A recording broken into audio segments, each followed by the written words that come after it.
सोलापूर न्यूजमध्ये आपल्या सगळ्यांचं स्वागत। पद्मशाली शिक्षण संस्थेच्या आजच्या पंचवार्षिक निवडणुकीत 2024-2029च्या निवडणुकीत एकूण 31 उमेदवार होते। त्यापैकी उत्कर्ष पॅनलचे 25 उमेदवार हे बहुमताने निवडून आलेत साधारणतः। त्यामुळे एक सभासदांचा गेल्या 20 वर्षापासून आमच्यावर विश्वास व्यक्त केला, त्या विश्वासात आम्ही पात्र राहून यापुढेही आम्ही संस्थेचे कार्य उज्ज्वल करण्यासाठी प्रयत्न करणार आहोत।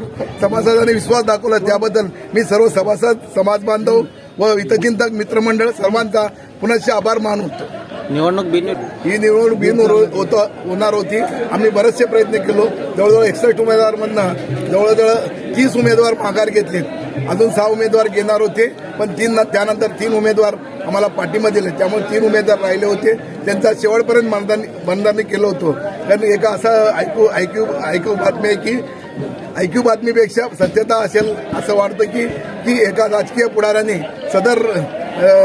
सदर पद्मशाली समाजात एकोपा होऊ नये यासाठी प्रयत्न करून हे घडवून आणलेलं असं एकंदरीत समाज बांधव चर्चा आहे। त्याबद्दल आम्ही लवकरच सर्व समाज बांधव पुढे सत्यता पुढे आणण्याचा प्रयत्न करू। देशाबद्दल सर्व समाज बांधव, पद्मशाली समाजामधल्या सर्व बांधवांना, विशेष करून सर्व समाज बांधव यावेळेला भरघोस मताने आम्हाला निवडून दिले।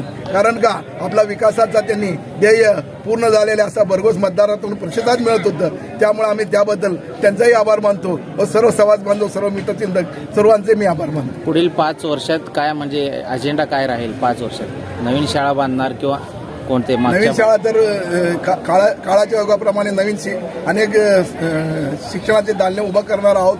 पण त्याबरोबर मराठी माध्यमाचा जे शाळा म्हणजे ओढ कमी होत आहे पालकाकडनं, गुणवत्ताची मागणी करत आहेत पालक लोक, त्याप्रमाणे गुणवत्तापूर्ण शिक्षण देण्याची आपल्या शाळांची गुणवत्तापूर्ण शिक्षणकडे आमचा प्रयत्न राहील। सर्व संचालक त्याप्रमाणे प्रयत्न करतील। आता आहे त्यापेक्षा चांगला अजून गुणवत्ता आणि मराठी मॅडम आपल्या संस्थेचे सर्व संस्था शाळा टिकाव या प्रयत्न करण्यात येईल। माझं सोलापूर न्यूज या यूट्यूब चॅनलला सबस्क्राईब करा आणि बेल आयकॉन प्रेस करायला विसरू नका।